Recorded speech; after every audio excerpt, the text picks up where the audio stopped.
고린도전서 9장 24절부터 27절 말씀입니다. 자, 우리 준비되셨으면 다같이 우리 큰 소리로 우리 합독하도록 하겠습니다.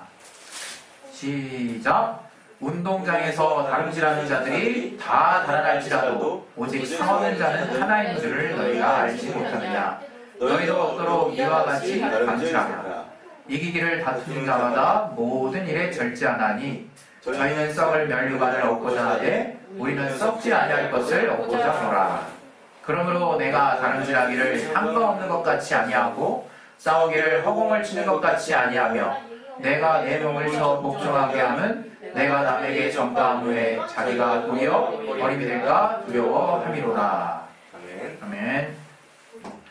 오늘 이 말씀 통해서 하나님이 또 이 말씀 통해서 깨닫게 하시는 또 은혜 받을 수 있도록 말씀에 잘 집중될 수 있도록 우리 또 어린 친구들도 말씀을 잘 집중할 수 있도록 오늘 이 말씀으로 은혜 받을 수 있도록 이 시간 또 자기 영혼을 위해서 기도하겠습니다. 하나님 아버지, 오늘 또 우리에게 말씀을 보내주시옵소서. 또 이 말씀을 통해서 또 우리가 성령 안에서 또 이미 아는 말씀일지라도 감동되게 하여 주시고 또 은혜 받게 하여 주시고 하나님의 은혜가 우리에게 넘칠 수 있도록 아버지 도와주시기에 주시옵소서. 깨닫게 하시고 인도해 주시옵소서. 하나님의 주심을 우리 가운데 알게 하시는 귀한 은혜를 받을 수 있도록 아버지 도와주시기에 주시옵소서. 성령으로 충만하게 하시고 역사하여 주시옵소서. 예수 이름으로 기도했습니다. 아멘. 우리 하나님은 신실하신 하나님이십니다. 그 신실하시다고 할 때 그 에메트라고 하는 그 히브리어는 아만이라고 하는 그 기초에서 나왔는데 그 아만이라고 하는 게 우리가 사실 어서 많이 들은 것 같죠. 우리가 아멘 하잖아요. 아멘. 트롤리, 베릴리, 진실로 그렇습니다. 이렇게 이제 우리가 배웠잖아요.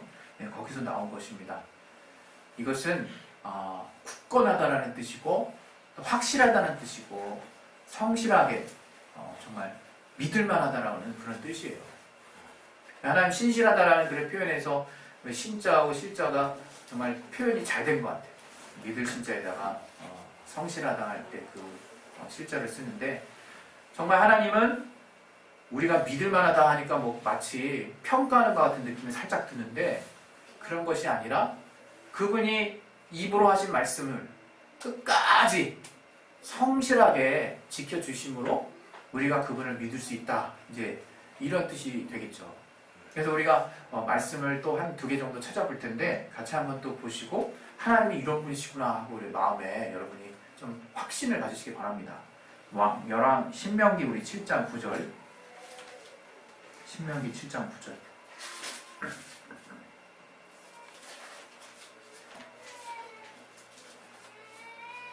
네, 우리 신명기 7장 9절을 다 같이 한번 우리 살펴서 같이 읽어보겠습니다. 시작.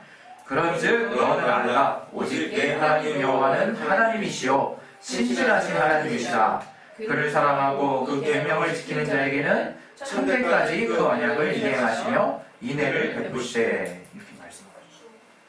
하나님 정말 신실하신 분입니다. 그래서 우리가 그를 쫓고자 하면 그를 또 사랑하고 그에게 붙어 있다면 하나님 그런 자에게 천대까지 은혜를 베푸시는 분이래요. 이 말이 천대지, 천대면 어떻게 우리가 한 세대를 보낼 때 그냥 60으로 잡아도 얼마나 긴 시간입니까? 60 곱하기 1000 해보세요. 6만 년 동안 다른 말로 우리를 정말 끊임없이 정말 그분의 신실함 안에서 우리를 믿어주시겠다는 거예요. 우리를 붙들어 주시겠다는 거예요. 우리를 정말 하나님이 도와주시겠다는 겁니다. 사실 우리가 실제 신앙생활 하면서 어렵고 뭔가 힘들다고 하는 것이 무엇이겠습니까?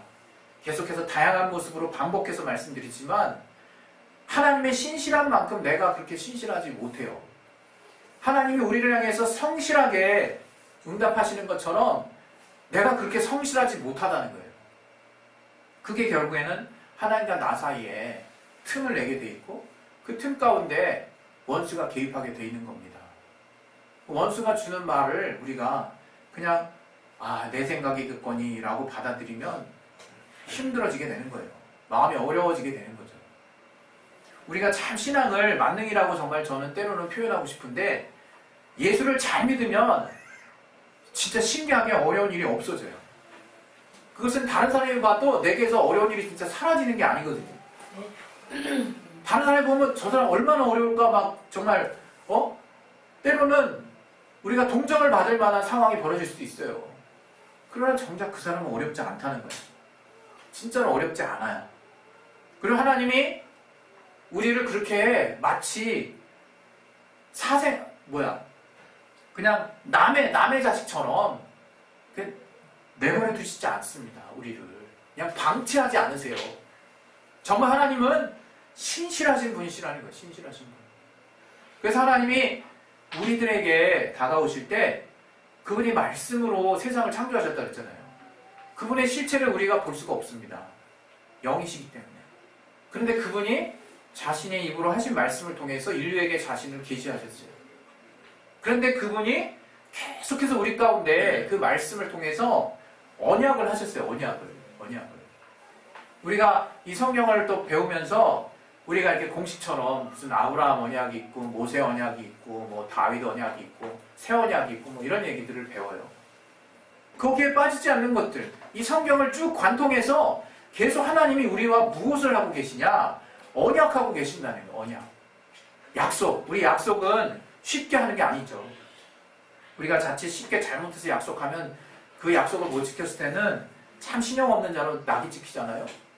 그것처럼 하나님도 우리에게 다가가실 때 그분이 하신 약속을 그렇게 번복하시는 분이 아니라 이거예요. 우리가 아브라함 언약이나 이렇게 또 아담이 범죄했을 때 하와와 아담이 범죄했을 때 하나님이 곧바로 우리에게 피할 길을 내주세요. 여인의 후손에 대한 예언의 말씀을 해주시고 또 가죽옷을 지어서 입혀주시죠. 그 가죽옷이라는 것은 다른 것의 생명이 대신 죽어야 우리가 혜택을 받을 수 있는 거예요. 최소한 우리가 어떤 다른 생명의 목숨을 담보로 우리가 정말 삶을 얻었다고 하는 것을 하나님이 어렴풋하게 알게 해주십니다. 그리고 또 이 율법을 통해서 또 피 흘리는 제사를 통해서 하나님이 예수께서 오실 것에 대한 언약을 우리 가운데 선포하십니다. 영원한 대제사장이 오실 것에 대한 말씀을 이제 정말 율법과 선지자를 통해서 우리에게 알게 해주신다 이거예요. 약속을 해주신다 이거예요. 그리고 정말 1500년이 넘게 지나서 예수께서 실제로 오셨어요. 지금으로부터 2000년 전에. 그래서 그 예수께서 이제 모든 인류를 대속하시는 피의 약속을, 그 약속하셨던 그 피를 흘려주심으로 우리에게 완전한 속죄를 이루어주시고, 이제 우리는 어떤 자들이느냐? 하나님이 나와 함께 하죠라고 하는 어떤 증거를 보고 신앙생활하는 자가 아니라 하나님이 우리에게 언약하신 그 약속을 성취하신 분으로서 우리가 그 약속을 붙잡고 사는 자로 이제 믿음을 가지고 사는 자들이에요. 물론 그 증거라고 하는 것은 그 약속과 더불어서 우리가 이 땅에서도 계속 증거를 볼 수 있어요.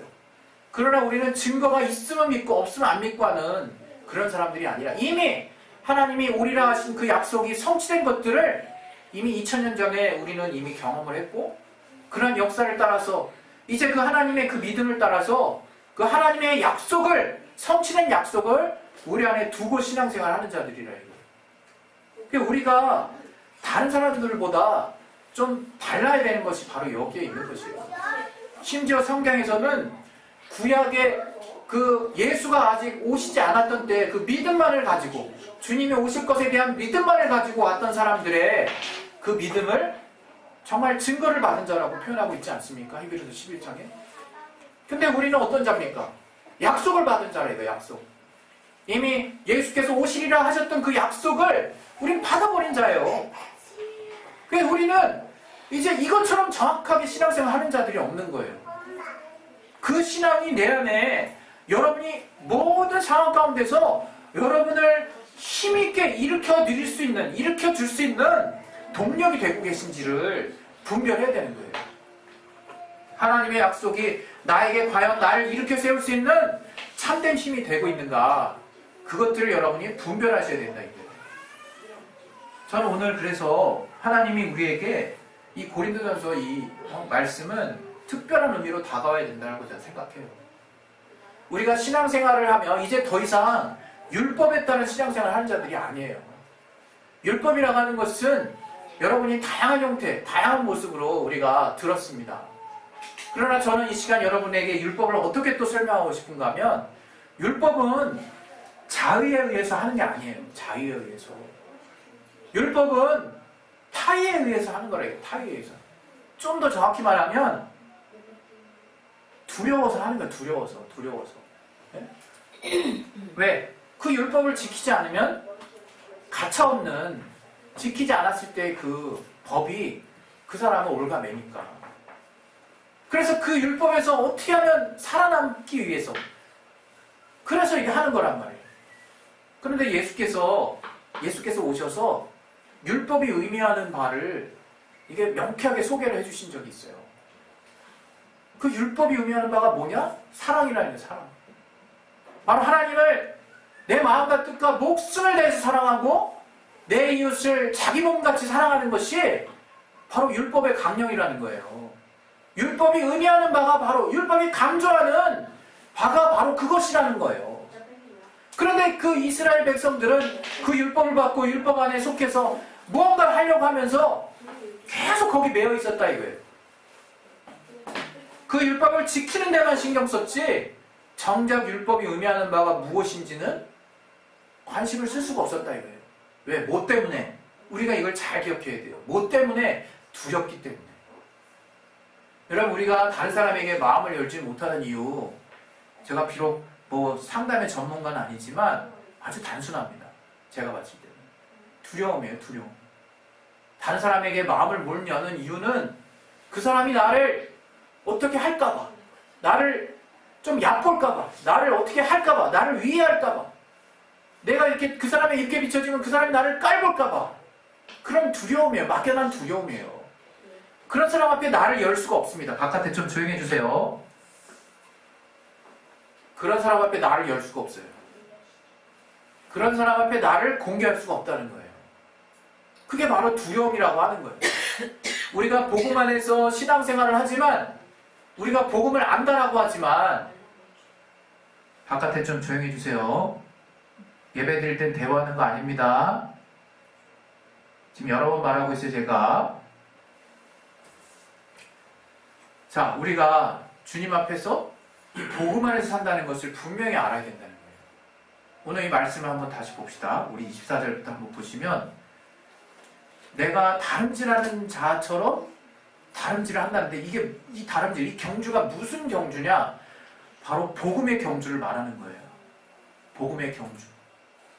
내가 복음을 위해서 막 달려간다 이거 복음을 위해서. 근데 이 25절에 이 경주라고 하는 것을 설명하고 있죠. 복음을 경주에 비유했는데 이 경주는 우승을 목표로 하는 거예요. 우승. 다른 말로 우리가 줄서기 별로 좋아하지 않지만 어찌됐건 내가 경주에 참여하는 이유는 그 8명이 됐든 4명이 됐든 5명이 됐든 그들 가운데 으뜸이 되기 위한 거예요.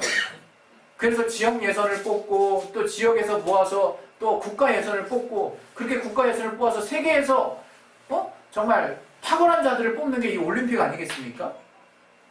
이번에도 올림픽을 치르는데 참 감동적인 장면이 많았죠. 우리는 이렇게 무언가 우승을 위해서 나아간다라고 하는 것을 잘 알고 있어요.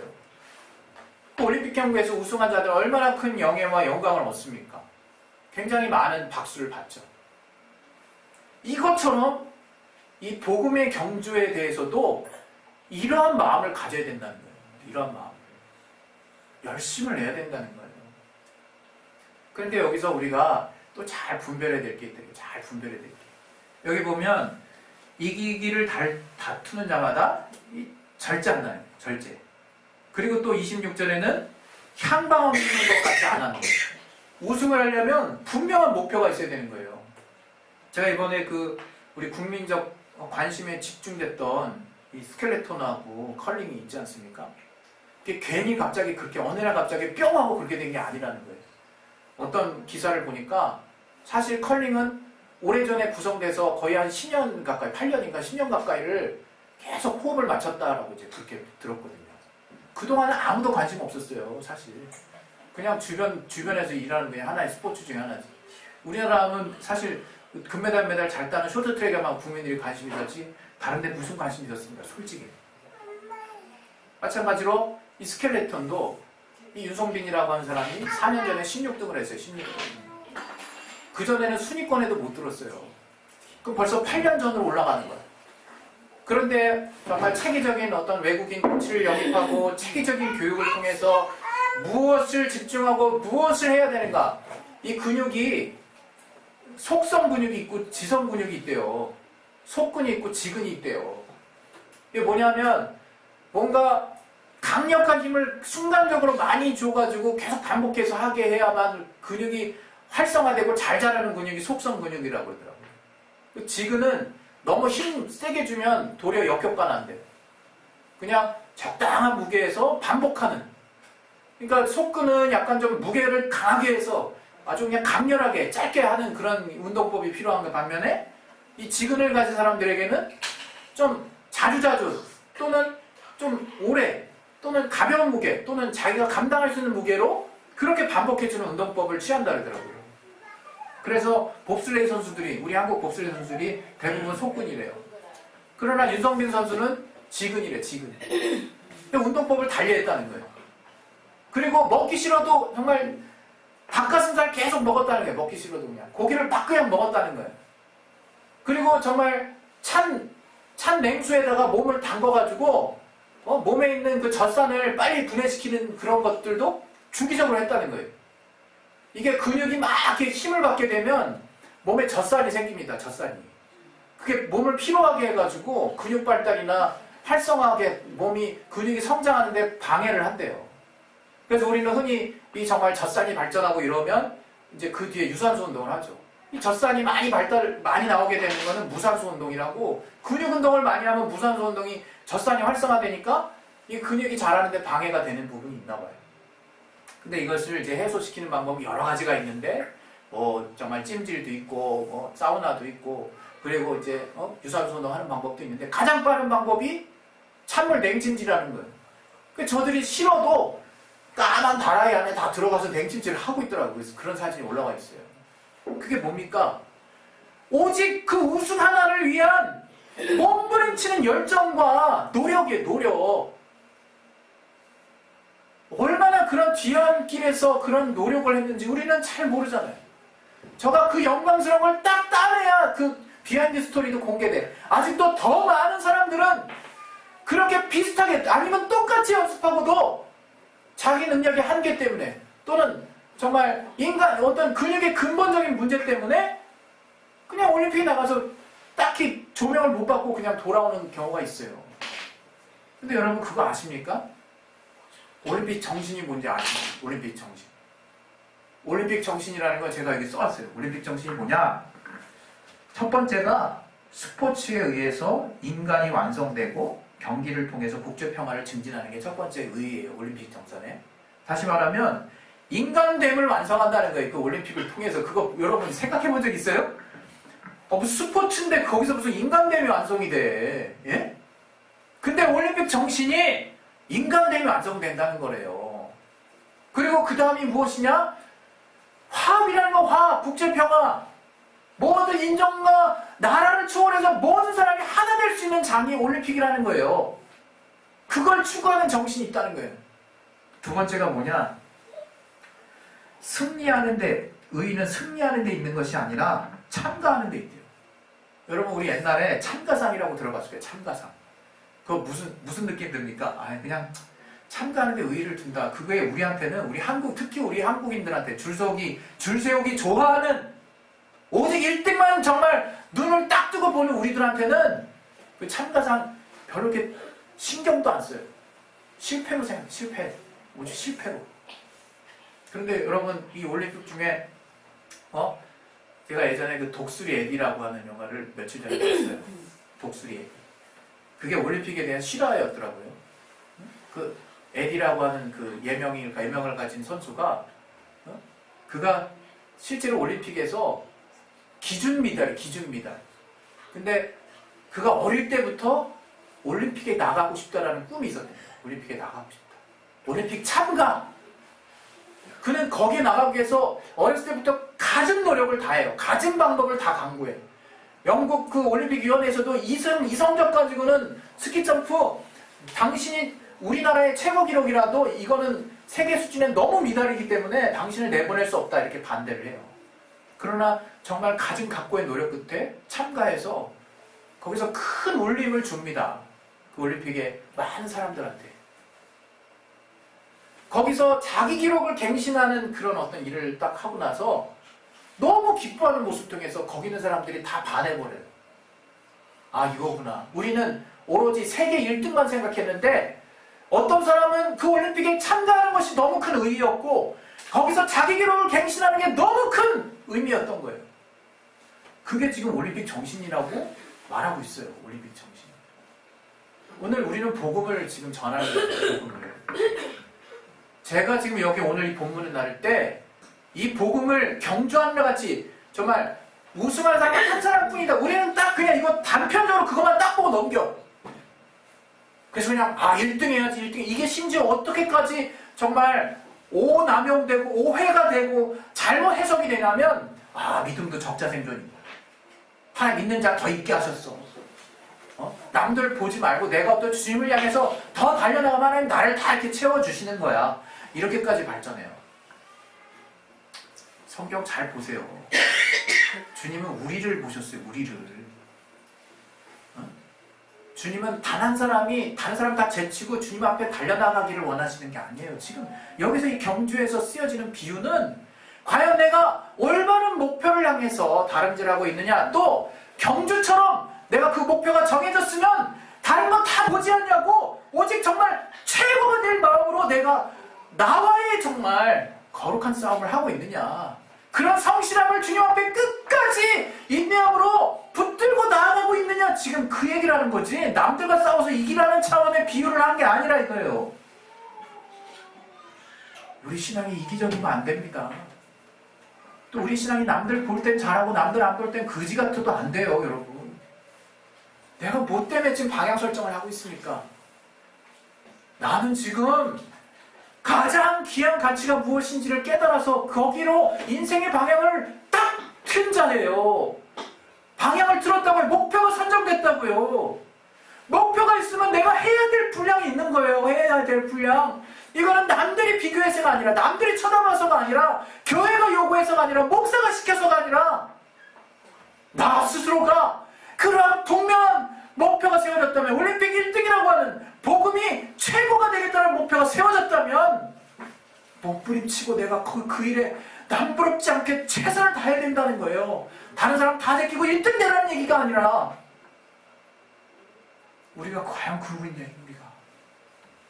이 정말 최고의 가치를 알게 된 우리가, 이 복음의 가치가 무엇인지를 깨달은 우리가 이 분야에 있어서 최고의 정말 수준을 내가 갖추기 위해서 내가 애쓰고 힘쓰고 있냐 이거예요.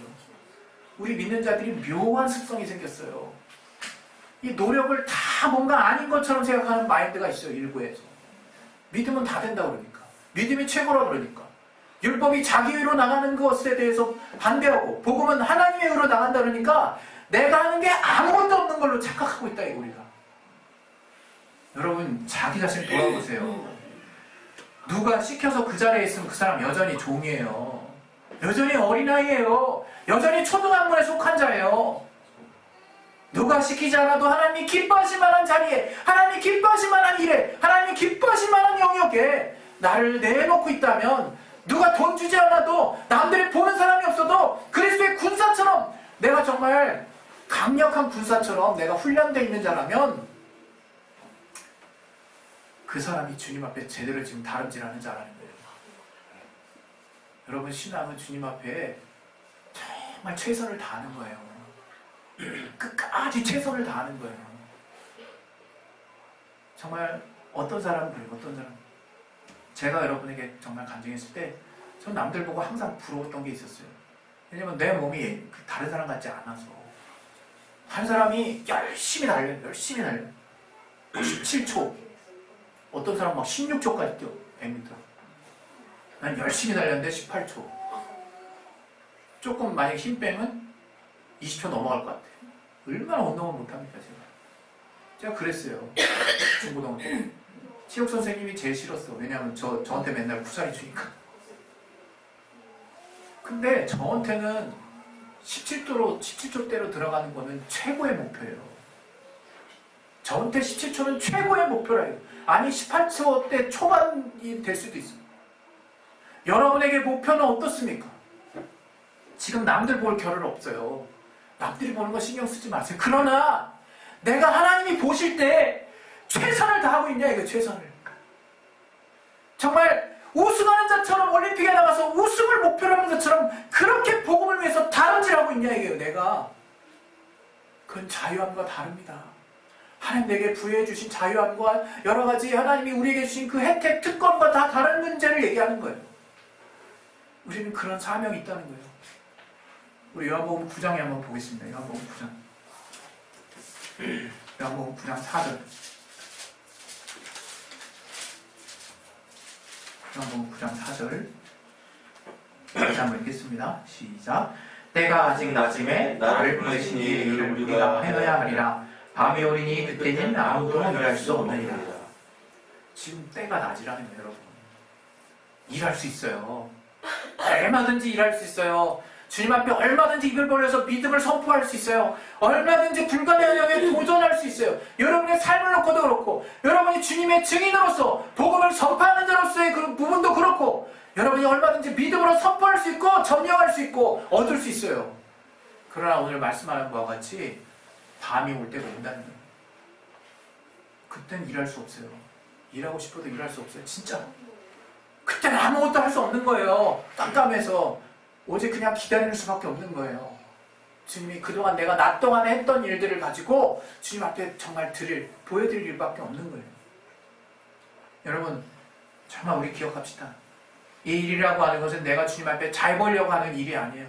내가 주님을 사랑함으로 내가 정말 주님에게 어떤 은혜를 받았는지 하는 그 감동함과 자원함으로 그 사랑에 사무쳐서 그 사랑에 감사해서 내 자원함의 그 능력이 그 자원함의 그 힘이 여러분 안에 최고의 상태가 되기를 바라요.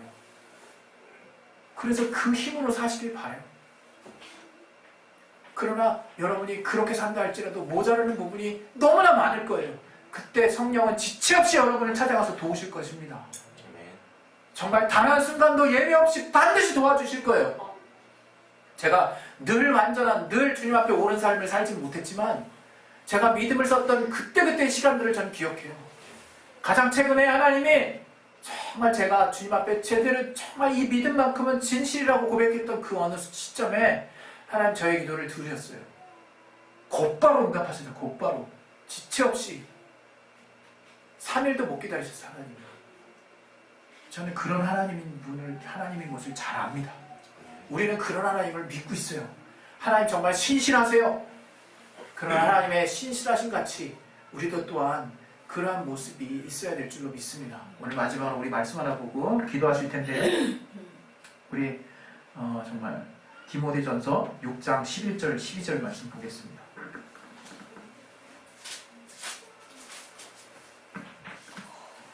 디모데전서 6장 11절 12절 같이 자기 자신에게 한번 외치듯이 그렇게 한번 읽었으면 좋겠어요. 같이 한번 읽겠습니다. 시작. 오직 너 하나님의 사람아 이것들을 피하고 의와 경건과 믿음과 사랑과 인내와 온유를 갖추며 믿음의 선한 싸움을 싸우라. 영생을 취하라. 이를 위하여 네가 부르심을 입었고 많은 증인 앞에서 선한 증거를 증거하였도다. 네. 너 하나님의 사람아 말하고 있어요. 너 하나님의 사람. 우리는 훨씬 더 나을 삶을 영위할 자격과 가치를 이제는 깨달은 자들입니다. 자꾸 수준을 여러분 스스로 낮추지 마세요. 성공과 실패에 연연하지 마세요. 세상이 말하는 성공, 세상이 말하는 실패에 함몰되지 마세요. 정말 너 하나님의 사람아 영생을 취하라. 분명한 가치 위에 나 자신을 놓으시기를 예수 이름으로 축원드립니다. 우리 시간에 이제 기도하시겠습니다. 기도하실 때 정말 의와 경건과 믿음과 사랑을 좇으세요. 정말 하나님을 향해서 선한 믿음의 선한 싸움을 싸우세요. 그 믿음의 선한 싸움이 나 스스로 주님 보실 때 최고가 되도록 하세요. 다른 사람하고 비교하지 마세요. 내게 있어서 3이 최고라면 정말 3이 될 때까지 최고로 다 하세요. 내게서 9가 최고라면 9가 될 때까지 최고로 다 하세요. 그리고 나머지 7과 나머지 이런 주님이 어느 날 갑자기 나도 모르게 완전하게 채워주실 것입니다. 이것이 바로 신앙입니다. 우리 시간에 예수의 한 번에서 기도하실 때 정말 타의에 의해서 신앙생활하는 자처럼 누구 보니까 보이는 것처럼 그렇게 신앙생활 좀 하지 마시고 정말 주님이 어느 때 보시든 정말 내가 자유한 자로서 또 내가 설령 죄를 지었을지라도 회개 복음 앞에 그 정말 내게 묶이신 죄의 나쁜 정말 무게들을 다 낱낱이 좀 털어버리고 주님 앞에 믿음으로 나아가셔서 하나님이 우리에게 주시는 영광의 멸류관을 얻으시는 정말 믿음의 자녀들이 되시기를 예수 이름으로 축원드립니다. 이 시간에 예수 한 번씩 기도하겠습니다. 예수 하나님 아버지 우리에게 믿음을 주시고 우리에게 믿음을 주시고 우리에게 성령 충만하게 해주시고 아버지 우리에게 인도해 주시고 하나님 우리 가운데 함께 하시고 귀한 믿음이 우리를 주시옵소서 아버지와 성령의 주시옵소서 성령 우리를